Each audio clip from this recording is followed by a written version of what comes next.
Whether you're outside grilling, changing diapers, or just trying to catch a breath, the Young Dad Podcast is your spot for real conversations about fatherhood, manhood, and everything in between. I'm your host, Jay, and I sit down with dads, experts, and everyday men to talk about the joys, the struggles, and the lessons that come with raising kids and building a meaningful life. From mental health and relationships to faith, family, and the funny stuff only dads understand. YDP is here to remind you that you're not doing this alone. So grab a juice box, grab a snack, kick back, and join the conversation because fatherhood doesn't come with a manual, but it should come with a podcast. And with that, he walked into a family court thinking justice meant truth and walked out realizing it meant strategy. Today's guest is Alex, who lived through a brutal custody battle that could have broken him, but instead, he turned that pain into a playbook, helping parents protect their kids, their peace, and their sanity when the system feels stacked against them. And I'm joined by that man, Alex, today, father, strategist, and author of How to Win Your Divorce, a parent's battle tested guide to family court. After surviving a high conflict divorce and custody war, Alex made it his mission to help other parents fight smarter, not angrier, while helping their kids at the center. His work blends tactical planning, emotional intelligence, and raw honesty about what really happens inside a family court. So, like that intro said, make sure you grab your juice box, grab a snack, and let's jump into today's real and honest conversation with Alex. Alex, welcome to the show. Thanks so much, Jay. I might steal that opening tagline. That was a good one. Love it. Love it. No, I've been reworking it a little bit. I've been playing with it, but this is actually the first episode that I'm debuting that on, so I'm excited to see how that works. But um regardless, let's get into the story. I wanna talk today about the good, the bad, the ugly, the beautiful, and all the things in between. So starting at the beginning, before the storm, can you take us back to what life was like before the divorce? What fatherhood meant to you then? For sure. So before the divorce, our relationship had been rough for a while, and you kind of see that the end was coming. But we'd had a kiddo during COVID, and we were in Vancouver in Canada at that time, and so it was kind of very heavily cohorted. But basically, I was at work, and then every minute of my day was with my kiddo. And we tried everything with the relationship, with counseling multiple times, and everything you could think of. You could see the end was coming. I suspected that bringing it up wasn't going to go over well, but I was definitely naive in what the process was actually going to turn into. So I sent an email saying that I want to separate, and this time it was quite a serious email, and basically she veered off to another province, and then I followed close behind, and we were quickly into a legal struggle. The beginning of which, although there wasn't any kind of complaints or anything about me, but access to my son was restricted quite severely to, I mean, zero off the first 2 or 4 weeks from what I remember, and then very restricted after that. And so I found myself in this position where all of a sudden I was in this system. I had to make these big important decisions for myself, for my family, for my son, and I had no information about how any of it worked. And my brain power was severely hindered from having that restricted access to him. Yeah. No, I hear you there. Was there a point that like in things like going down or like before you sent that email, was there like a moment or a point where you realized like this was unraveling, it was unraveling quickly and this wasn't gonna be easy, it wasn't gonna be peaceful, simple? Yeah, I mean, there's times I thought about it because we'd had, and I don't want to speak too negatively about kind of the relationship or the ex too much, but I could kind of see the personality structures, and I suspected that there would be something at the beginning.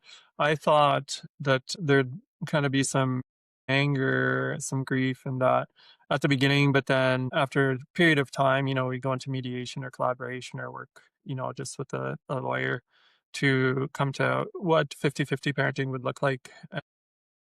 And yeah, but I was naive in how how much of a fight it was going to be to get to where it should have been. Absolutely. No, it's never easy up front. It's never easy. These stories are never simple. They're never linear, right?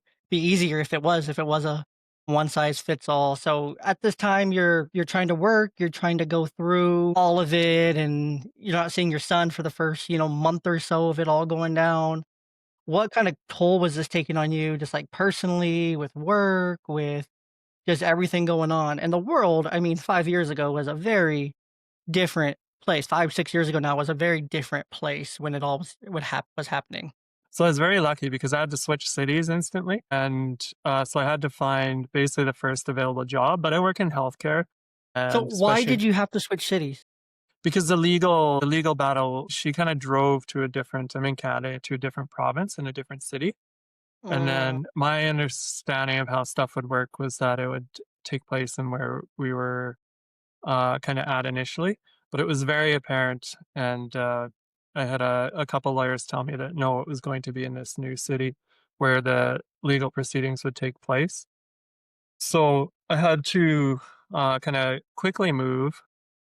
I mean, and when I say quickly, I mean we were kind of going on a vacation to that city, and then basically I had to stay there, and uh, and then have all our stuff was kind of tripped up between the two of us at a later point. And but because I was in healthcare, I had to get a job that first week, and so I took a job that was kind of two steps below where I was at before.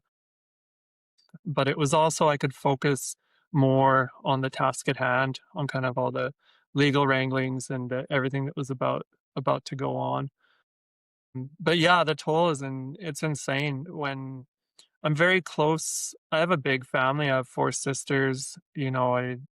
And I'm very close to family, and then, multiply that by a million for how close, I am to my son, or we have a daughter. I'm with someone else now, we have a daughter on the way, and to my stepson now. I mean, that's like ripping out a piece of my soul at the beginning, right when I needed to kinda be thinking clearly. So, I had to quickly use the tools that I had, but as well come up with new tools to go forward, and, I called a dad coach because I didn't even know where to look, or a divorce coach, and, I think it's called the Dadvocate, and, had a quick conversation, and, the one thing that stuck to me was he said if he could have done anything differently, he would have been more strategic, and so I made a PowerPoint presentation about what my strategy was going to be, and, started explaining that to my lawyer, I mean, with their input in that as well, about, kinda what steps we were gonna take going forward. I love it. I love it. So what was that strategy? What were you kind of thinking when it was all, going down? What were you thinking was the best way forward? Yeah, so, I mean, a lot of it's in the book, but the strategy was more about by having kinda some deep realizations off the start. So my first realization was that, "Okay, I'm in an unfair process." It's actually unfair for all parties, but at the beginning, it's hard to kinda wrap your head around that. But I had to have a deep realization that that I was in for a marathon or an ultra marathon, and that it was gonna be an unfair process. And when that helps, then I could start looking at kinda what was actually going and think about it as a system, which I was much more familiar with from my work. And so, there's some very quick things that made a difference off the start. So number one, I started to notice because you kind of sit in court and you can see other people's court cases before yours goes.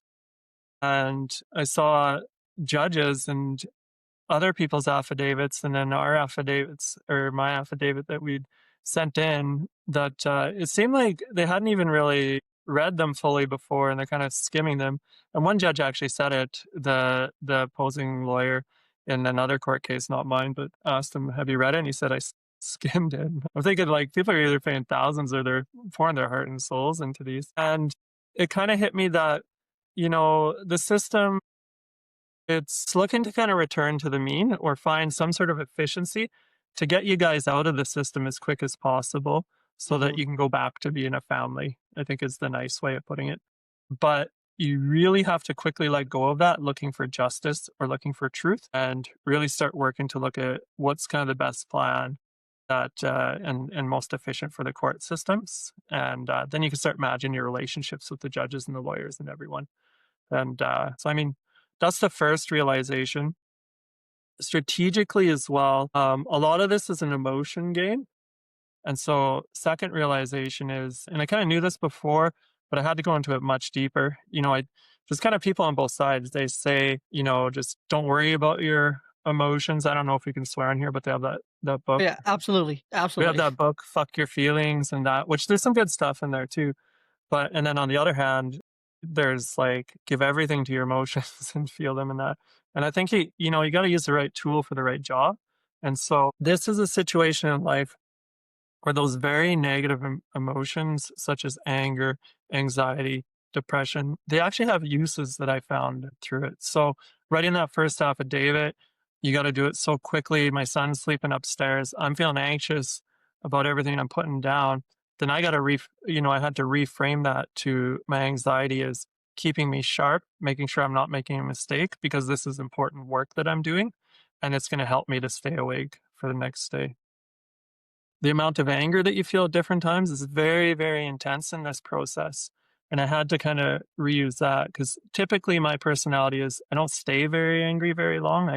I kind of revert to this non-angry state, but I kind of needed to keep it so that I could keep up the energy for the fight that's over years in order to make sure that we're kind of getting through the custody part. And then another one, there was times when it felt so hopeless that there was no way that I was going to be relegated to this either secondary parent or eventually have very little access to my kiddo. It's kind of unrealistic thinking, but there was times when that would happen.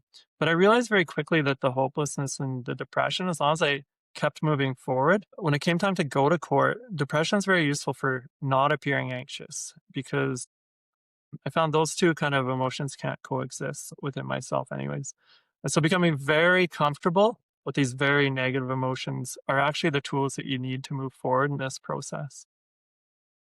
That's it's all interesting, right? And I think even though you went through it there in Canada, it's very similar to here in the States. And you're mentioning a few things here that are so common, right? The system itself, like the court, it's not built for fairness, it's not built for justice, it's not built for retribution, it's not built for any of that, right? It No. is built for these narratives that you're talking about, right? It is built for the emotions. And the system is just there to kinda spit you in and spit you out, right? Get you in the door, get you your 5, 10 minutes and get a signature and get you on your way pretty much, and not have to deal with you again. And it sucks because you do spend a lot of time and thousands of dollars, right, working on these forms, working on this paperwork, and the judge, skims over them real quick and says, "Well, this is what I think after briefly reading this for 2 seconds." And it's sad, but I mean, that's just the reality that we live in is that it's an overrun system. I mean, if there was essentially less things happening and less of these situations happening in the first place, the system wouldn't be as overran for when it is needed. But I love what you're talking about here with the emotions because it it's such an emotional process, right? There's so much emotion that goes into it. I remember mine, and I just remember so much anger, and that's what, like, really fueled me, the anger and then also the depression at the same time, is, you know, it it was the only thing that allowed me to sleep some nights was just being, like, so depressed and then just, like, finally just being out of energy at the end of 20 after being up for 20 hours, working, going through the day, going through another day, not really eating or resting or anything, working 12 of those 10 to 12 of those hours of the day and whatnot. It was just the exhaustion, the end of the adrenaline to sleep for a few hours and then get up the next day and do it all again. And it's such a long process, but I mean, that anger really is what fuels you because if you run out of that, then, you're gas, really. If you run out of that, you kind of run out of your fight. And if you run out of your fight, then you get, for lack of a better term, shafted in Yeah. the end. Yeah. I think that and I mean, it wasn't my story, but I've seen and talked to other people. And I think there's a couple ways that you run out of gas in this process. And I suspect that there's large amounts of people that do. And it's very sad. And one of them I think is if at those times when it feels hopeless and when it feels like you should give up, that I suspect if people aren't comfortable with kind of switching into that anger or a different energy to get through it, that it seems like there's points when that seems like a good decision. Not long points, but there's times when it feels like that. And then Well, the it's other a way is dangerous place to be too. It's yeah, a dangerous place to be living in the anger while you're going through this process. Because well, I mean, it takes away your judgment, it takes away, yeah, your common sense, and it really skews things, and it can really backfire. yeah, Especially if you're someone like me. Like, for me, when I get angry, I get hot, and I'll just start saying shit, I'll start getting loud, I'll start getting mad, I'll start saying shit, I'll start spouting off, throwing wet it's like throwing wet spaghetti at a wall and hoping it sticks, right? If it's cooked enough and hopefully it sticks, but that's kinda how I am, and I explode, and it can backfire. It can backfire very easily, and you gotta be so careful, but at the same time, I mean, you also don't wanna be a doormat. You don't wanna get walked on. One thing I didn't ask that I wanted to before we continue on this path of what we're talking about with the court system, however you wanna describe it or answer this is fine, but what were some of the reasons for your guys' divorce? the relationship was quite volatile, and so I mean, it was bad from kind of the start, and then we kept trying to make things work, and then we were pregnant, and then tried to make that work, and so you kind of wait till the baby comes, and then it was still kind of bad, and then you kind of wait for a bit to really really try to keep it working, but it was apparent that it was not going to work for a couple 3 years before, and so there was a couple moments where we had interactions where, from my point of view, she did things that were kind of in front of the kiddo that I was like, "No, I don't want him to grow up in this," because I found that there was parts where it was difficult for me to leave, but when there was a couple things that from my perspective she did in front of the kiddo when he was like 10 months old, that I was like, "No, this can't continue. I have to start finding my exit point here." Gotcha. No, I hear you, and from what I'm gathering, even just off that little briefness, it sounds like you may, and this is just a very bold conclusion that I'm making here, but may have been married to a narcissist in some forms. And of course, you can speak to that however you want. I'm just kind of making a hop, skip, and a jump or two there to that conclusion. But some No, of the I language know. that you're using is very common in those Yeah. situations. The trouble is a lot of my healthcare work was in mental health substance use, and so I know, Mm, like, actual diagnostic criteria that's what for I do too. narcissistic During personality that's disorder, that's and what so I do during the day. So I really avoid, but everyone has traits of NPD and everyone has traits of kind of BPD, and I think at our worst moments, and sometimes when people are together, it's much worse. A lot of those things can come out, and it definitely feels that way for sure. I mean, there's definitely points where I would have just wholeheartedly agreed with you, but I hear you. I'm a I hear year you. or a couple of years out of the whole process now, so I'm probably letting Yeah. go of some of that, but Yeah, no, yeah, I'm about 5 years, I'm about yeah, 5 years clean, of that, and, I look back and, even now, like, being married for going on 2 years, remarried for going on a year and a half, 2 years now, it's just, I I can see it so much clearer now, like, how the situation was, and I have a really good friend from the podcast. Her name's Padita Jafari. She hosts the Narcissistic Abuse Recovery channel. It's a podcast with, a fellow named John. He's really great too, but I had to message her once. She's a lawyer and a divorce lawyer, and I had to message her once. I'm like, Am I the narcissist here?"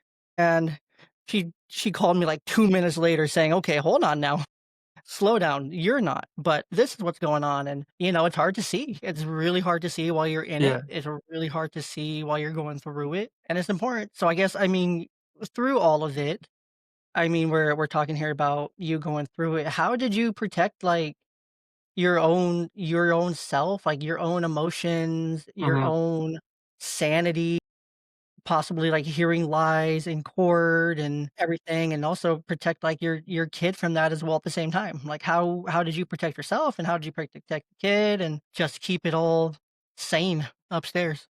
yeah, so, I mean, there's so many tools in the book around that too, but I'll give you some kind of my highlights would be so, I mean, you gotta keep the courtroom out of the living room, and Yeah, so you don't wanna bring in kinda the emotions from the court or kinda talking about the court around any of your children. Obviously, like, everyone knows that, but there's some tools that definitely help out with that. Some of them are kinda simple that everyone would think of, maybe you stop in your car for a bit before you come home or before you do your transition or pick up your child and, take your moment, picking your times to cry or to be angry and even sometimes you have to set a timer for that. Have big strong networks of support. I know that that's sometimes harder for us guys especially, but connecting, there's different reasons to connect in with family, friends, and getting like a different crew of people. You need those people that are going to tell you the truth all the time, some people that are going to give you hard facts, some people that are going to just be compassionate no matter what you say, and start building that to get through. Then you're right, like about the anger. I was talking about one side of the scale for it, but if you don't manage your anger, it can come out sideways, of course, and that can be game over pretty quick within a court case.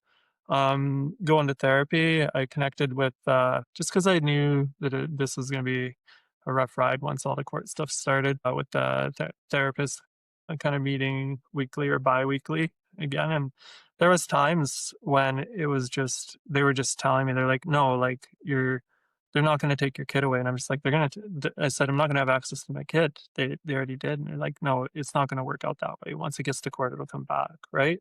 Just hearing that kinda, because the inner monologue can be all different, and then connecting with any sort of men's groups, support groups that you have, all those things are so useful. It's not a time for pride, it's not a time for being, I mean, like, I love stoicism. I'll read, I'll read it all up and down, but it's not a time for being that kind of more challenging version of stoicism where you just try to hide your feelings. It's time to kind of understand that they're there and start talking and start using them as your fuel to go forward. Yeah, absolutely, and I think you need them too, right? Like, you Yeah. you need them. Like, they are your fuel, but they are also your they're also, like, they're everything in this process, right? Because if you are just trying to be Mr. Stoic and you're trying to just, be emotionless, that can be perceived in a very negative way. It can be perceived in a way, even within a courtroom, that, you don't care, you're not really invested, and, it can really backfire. You can't let them show too much either. Because then you can look reckless, crazy, like, you can look really poor, like a poor representation of yourself. So you really have to find that balance. But I love what you're saying here. Like, you really have to, you really have to learn time and place, right? You really have to learn and start to understand like time and place at like a whole new level, right? Like, you really have to decide, okay, after my kid goes to bed, then I'm gonna call, my best friend.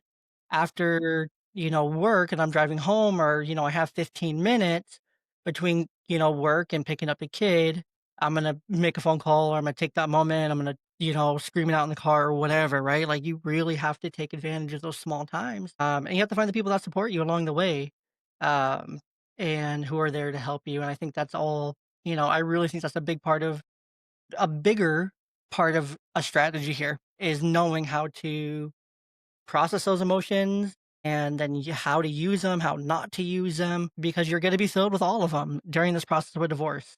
Especially if there's conflict within it, you're going to feel all of them and then some. Yeah. And putting space between kind of feeling and thought and action, and not even a 10-second space, like a 24-hour space. When you get an email sent to you from the opposing legal team, it's like It's so somet easy to spout right off right away and like, go like "What are they whatever the talking knee about?" jerk reaction is, Yeah, and you just wanna say, "This is fire a bunch back of shit." And yeah, you want to fire back. You want to say, "This is pages and bullshit." pages of Yeah, logic. yeah, yeah. There's a lack of logic in all of this, right? Like, you would think lawyers would be the most logical people, and they would formulate these arguments, but I mean, so often the lawyers that are representing the women are just illogical, and they buy the bullshit, and they just, don't care. They'll put whatever out there, um, to make their client look better. versus the male side of it, very often those arguments are very logical, they're very fact-based, they're very, organized, they make sense, they're linear, because that's how men think, but that's also how the representation thinks as well. Yeah, and I mean, there's kinda room for both on both sides, but what I found off the beginning was because I didn't wanna get too caught in the gender thing, but was that there's, like, what I'd call a first mover advantage, and so the person that's more aggressive and a bit more reckless, because I had friends who were ladies as well going through the process with some very challenging exes with substance use and all that going on. And the first mover, you just it takes so long with the court case to reel in the try not to use this word, but to reel in the crazy to get back to where kinda everything should be. And so You there's can use it, definitely yeah. a first mover advantage. And and then the other thing is the court systems, you're right, they're not viewing you through a clear lens either. They're viewing you through some of it because when the judge first sees you, it's the first time they saw you a lot of times, and sometimes you only have, an hour, sometimes you have, like, a few hours, but the decisions that have to be made are still still the same thing, first impressions. So they're seeing you through societal and not even societal, but courtroom societal, where they have the toughest, most challenging people, but they're seeing you through stereotypes. And I realized that very quick. Yep. And you gotta manage the perception. And you have to be thinking like, I look this way, I talk this way. This is how I'm going to be seen through kind of societal. And then you have to have a deep understanding of that to put together how you're speaking, how you look, and how everyone's going to perceive you. Not just the judges, your own lawyer. I saw people going to court cases where their lawyers were managing them, kind of watching those other court cases again. I just never wanted to be the person who my lawyer was managing me. So I was actively managing that relationship with my lawyer as well. And I think that there's only a certain amount that they can push. Maybe the super rich people with $10 million, their lawyers will do whatever. But for, for us regular people, there's only so much they can push. But they will push more for you if they believe in what you're saying. Absolutely. And I think it's also so important, like what you said there, right? Talking about how you're not being viewed for who you actually are in that courtroom, right? You're being compared to the last 5 people before you, or how it was the day before, or how it was the last week, or over the last culmination of however many days, right? You're being viewed through that lens of, okay, are you worse than the last guy, or are you better? If you're better than the last guy, I'll be a bit more lenient with you, right? I'll give you a little bit more. If you're worse than him, then I'm gonna give you even less than that last guy got. And he didn't get much, kind of thing. And it's a very, very inconsistent standard, even though you think it would be more consistent, but it's also case by case, which is it's a very nuanced process for the judges. I don't envy them at all in these situations, right? Because they don't get very much time to review, they don't get very much time to prepare, they don't get very much time to look over everything.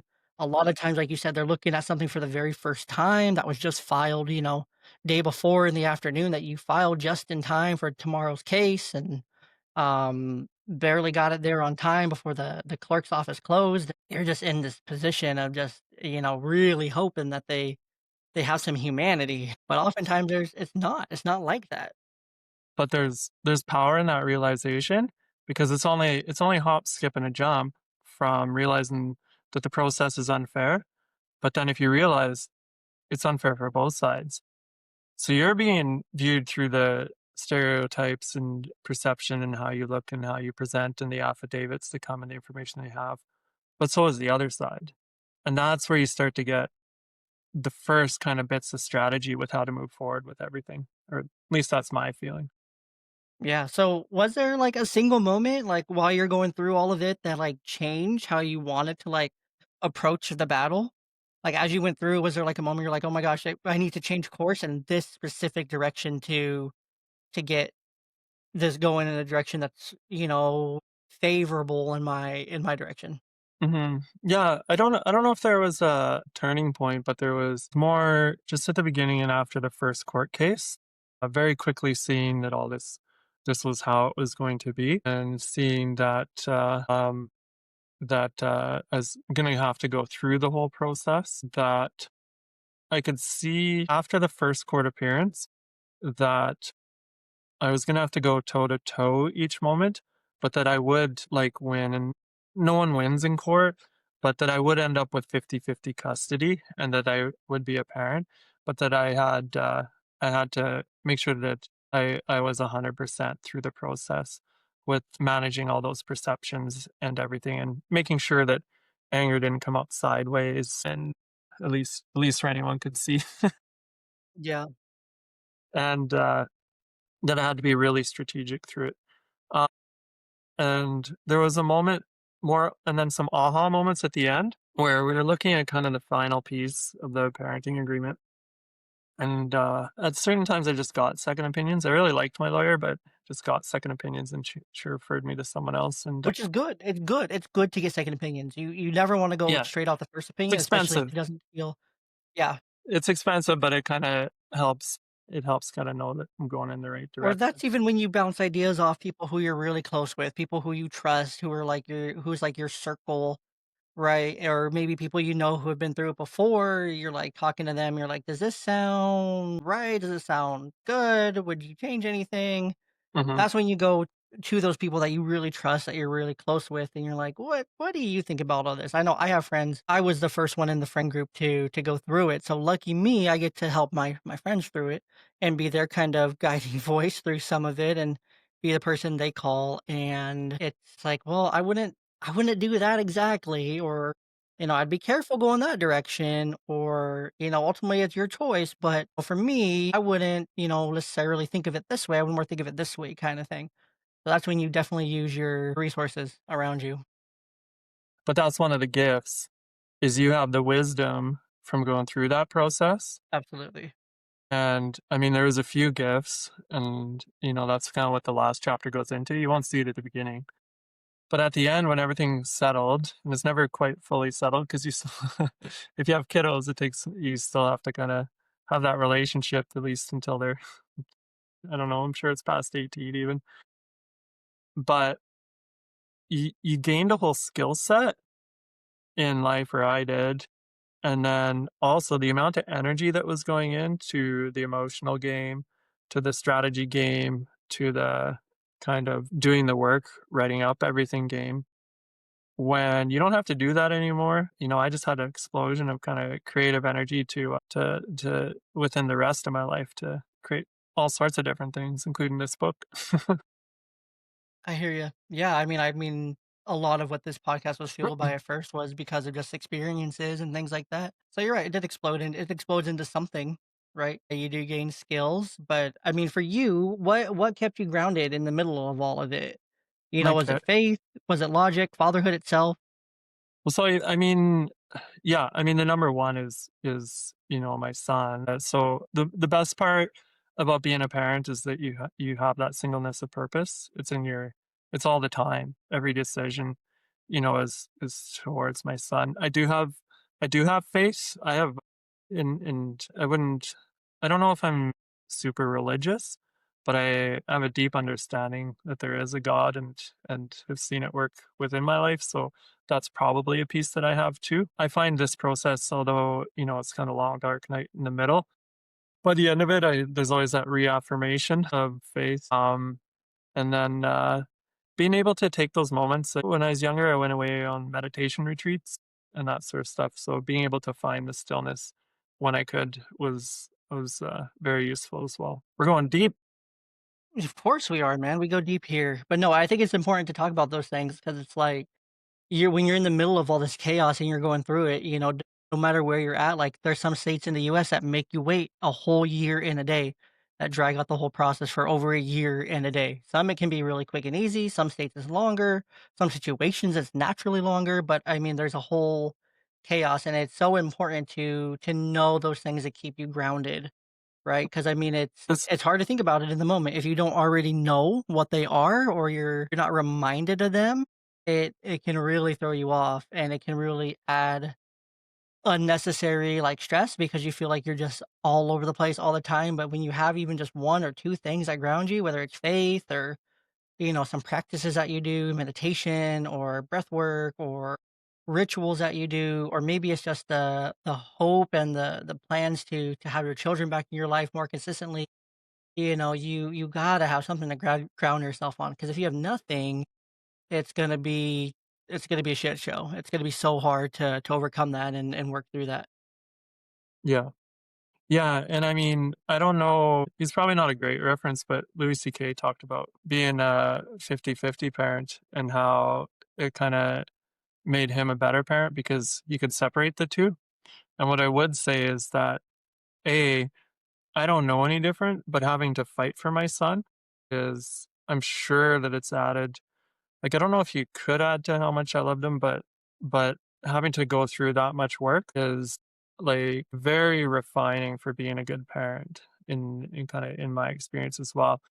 And then it's almost kinda helpful 50-50, especially when we're in the legal proceedings, which for my case, it took 2 to 3 years, like 2.5 or something like that, but to be able to kinda section off. So parenting time is parenting time, and that was like and for me, it's recharging. I don't think it is for everyone, but for me, like, I love getting on the floor, I love playing. My kiddos right now are really into skateboarding. I didn't even grow up skateboarding, but I took it up at 44, which Nice. dropping in on a skateboard at 44 is a whole new level of terror, I but yeah. excitement when you do it. But these little rippers, the 2 boys, and I'm sure the girl on the way will jump on eventually too, but it's just been so rewarding and watching my still young children grow up. Sometimes I wonder, you I'm, you know, kinda how it would have been different. I think it would have been still the same because I was already a very involved parent. There's something kind of purifying about the whole process too, being on the other side, because I really didn't like it in the middle of it, the process. No, I don't think anyone likes it in the middle of it, except for no, I was gonna make a joke. I'm gonna make it anyway because it's my podcast. I think the only people that enjoy it in the middle of it are the narcissists, like the true full-fledged, full-blown ones. Those are the ones that enjoy it, like the during. They don't like the after because typically they don't get what they want, but they enjoy the chaos of it. But I anyways, got a moving on funny from that. No, I got a funny story about that too, I was talking to a parenting specialist, but they're kinda like a divorce parenting specialist, Mhm. and so we were talking you end up talking about the relationship and that, and then he kinda hinted at the same thing, and I said, "No, I'm not sure whether she'd meet" I got kinda scientific, I'm like, "I'm not sure whether she'd meet the DSM criteria," and then I said, "Can't people just be assholes?" He said and I said, like Absolutely. and I'm not I said, like, sometimes I can be an asshole too, so I gotta give that permission to other people along the scale to be further along it. Yeah, no, I agree, I agree. They can be, but sometimes they line up. Sometimes those 2 things line up together, but Yeah, they do. I I mean, I've guess seen yeah.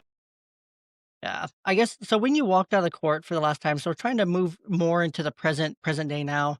When you walked out of court for the last time, what did winning, quote unquote, actually mean to you? When it was all said and done, what did that winning actually mean? So, when it's all said and done, winning just meant my family was in place because I'd gone toe to toe the whole way, which was a strategy. It meant that once we got to pure co-parenting without kind of legal stuff, which we're a couple of years into now, there that the other side couldn't create as much chaos or legal chaos because it'd been fought so hard. Financially, it's a Pyrrhic victory. You're not gonna, but but it also isn't, because of the excess energy. At least in my situation, they probably increase socioeconomic status in certain ways, and that's I pay child support. I paid from the beginning, and I'm happy to pay child support because I believe in that stuff. And then but being able to build a new family, and have a mixed family where I can fully participate in it, fully be a parent, fully be a father, and not have to kinda worry about what I'm doing or have to worry about kinda having more legal I don't know if it's repercussions, but more legal jousting going on. And also to take that chaos out of my son's life Not that I mean, I did pretty good at separating it out of the courtroom, out of the living room, but, but it also I'm sure that if like, the toll on me and the toll on his mom when we're in the middle of it, that it must kinda infuse some into his life. But ensuring that his life is not gonna grow up seeing that chaos that could have been there if we were still together or if we're Yeah. still legally fighting. Yeah, and I think that's important to remember too, but, like, knowing that in the end, it's better. It's better in the long term. Even though it sucks in the moment, it's better long term, and things do work out, right? That's not always the case, but, I think most of the time when you do get out of it and you're able to find that greener grass and whatnot, it's it's actually greener grass and you enjoy it much more, and I can say that for myself from experience that the grass has been much greener on the other side, and it's such a great thing, so but I guess for you, what inspired you to turn your experience into to the book? Like, for other parents? Yeah, I don't know, I always give back, and, I just really it's the knowledge that I wish I had at the beginning, because I think it would have saved me, a lot of thought process, anxiety, understanding, but knowing what to do. The lawyers, they give you a certain piece of information, but they have to manage a lot of different things at once. Yeah, they have to um, vigorously defend or your whatever, litigate your position. I know those are the wrong words, and everywhere has like a code of ethics that they have to kind of follow that process, but they also have to balance their other relationships, like keeping their professional designation, working with their firm. The lawyers kinda know everyone, and the judges know everyone, or they seem to, and so they kinda gotta keep that. So they can only give you certain pieces of advice. Same with parenting specialists, mediators, that sort of stuff, and all of it's really good, but I think just having the lived experience, I'm able to give a slightly different part of the advice that people need to get through it, and so I was trying to give real kinda slightly edgy advice in the book, and, just, to give, to so people kinda aren't caught off guard or aren't as naive about how it's gonna go as I was. Fast forward to today, what do things look like now fully on the other side of it? Yeah, I mean, there's always, some management that goes on in that relationship, I feel, but it's a lot better. It's like, I'd say it's 1% or 0.1% of kinda how much effort it used to take. My son's thriving. I now have a stepson. I have another daughter on the way, and that's due in February. I have a new relationship that we're getting married soon, and it's just much Cheers. much more stable. I don't want to be that guy because we always like the relationship that we're in, but we're definitely past the honeymoon phase, and it's just much more balanced, and everything just feels really grounded and it feels like, I don't know, like a whole cycle was broken. That perhaps if I hadn't used all these tools, or if I got broken down, or if I wasn't a part of my son's life, then a bad cycle would be starting. But I think I stopped a bad cycle. Does that make sense? Yeah, it makes Yeah. perfect sense because I mean, if you would've broken down or things would've gone even slightly different or you didn't use one of these tools, right, you probably be in another relationship that's the exact same, going through the exact same thing again, Mhm. and rinsing and repeating it. But I mean, you're the way you're talking about it, that's exactly how it's supposed to be, right? Like, it should feel grounded, it should feel good, it should feel like it how it's supposed to be. It should be progressing in the way it's progressing, right? And, the way it's going is how it's supposed to be going. Now, are things ever gonna be perfect? No, but should they feel about kinda how you're talking about it? Yeah, more or less, especially after, feeling it I'm sure it feels night and day different from where you were before to where you are now, and it's such a great feeling. Such a great feeling. Like I said, the grass is greener on the other side. So or can be. Not always, but can be. Yeah. I don't know if I have a low bar, but there's mornings where, the sun's coming up and we're having breakfast with the kiddos. We kinda have a big window down in the kitchen there, and you can see outside into the backyard. I don't know. For me, it feels about perfect sometimes. It's Oh not yeah. perfect, but it feels about perfect. Yeah. I mean, it's just enjoying the days and right and knowing that, you're in the good old days. You're in the good old days right now and we just gotta enjoy That's what them I and said. while they're there. That's so funny. That's what I said. That's one of the things that I say to the boys because they said, "Hey, Dad, we want to go skateboarding." So I said, "Let's go to the skate park." And we're driving there today. They're kind of it's late now, so they're in bed. Yeah. But that's exactly what I said to them, and it's something I repeat to them. I'm like, hey, boys, what days are these?" And then they say the best days, and I said, "Yeah, like I really think they are." And because I Absolutely. just want them to know that, like, they're not teenagers yet. I don't know the troubles that's going to happen when they're teenagers yet, but it's just this kind of pure moment where we can all play together and our lives aren't chaotic. And I understand a lot of this is privileged in certain ways, but it's just really nice and I'm really grateful. Yeah, no, you're in the good old days, and I think that's a beautiful place to be. So, with that, we have a little bit left here. Let's wrap this thing up. Let's enter the dad zone, shall we? So, the dad zone is 4 questions that I designed to kind of end the podcast on a nice, lighthearted, fun note because we go into some deep topics here on the podcast. So, I like to make the ending a little fun. So, first question in the dad zone, and these are going to be quick fire so that we can get to a good close. So, first question: does pineapple go on pizza? This is more of an America-based question, but I'm not sure how it is in Canada. No, I think I've heard some places invented here. I don't know how true it is, but I'll enjoy me some Hawaiian pizza from time to time. Love it. It's Who are 3 controversial. people It's very controversial. Who are 3 people, dead or alive, that you wouldn't like to invite over for a dinner party? That I would or wouldn't? That you would invite over Would, to have yeah. dinner with you. So 3 people, dead or alive, that you would invite over for a dinner party. I think I like Marcus Aurelius would be kind of cool to have over. I think um I'd be interested to know some of those like someone from the days when there was the Celtic warriors. I just can't think anyone off the topic because I'm Yeah, so no, interested in that history.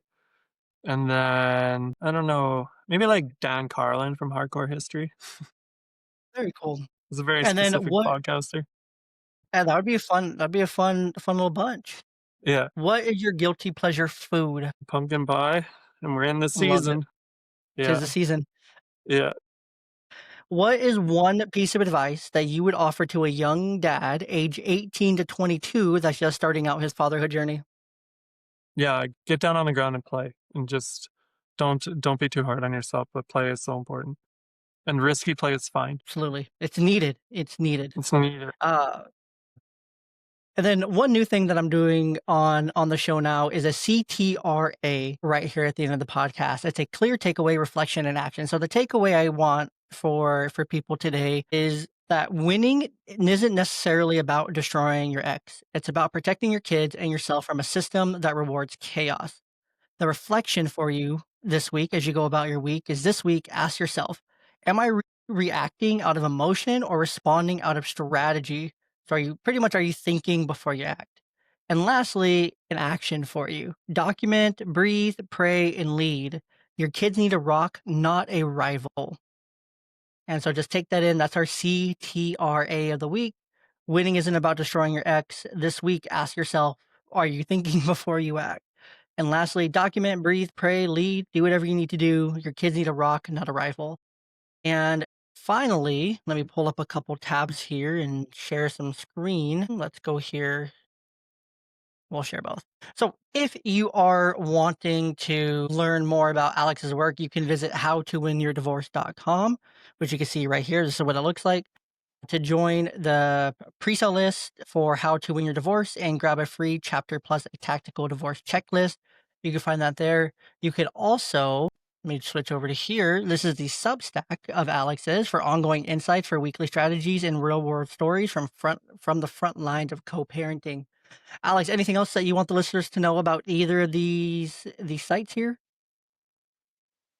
That sounds really good. If you want to contact me, there's you can connect into the email alex at howtowinyourdivorce.com, but as well you can communicate with me through the Substack. I mean, if you have questions or anything, I can share my experience with you for sure. And I love that summary. You got a gift.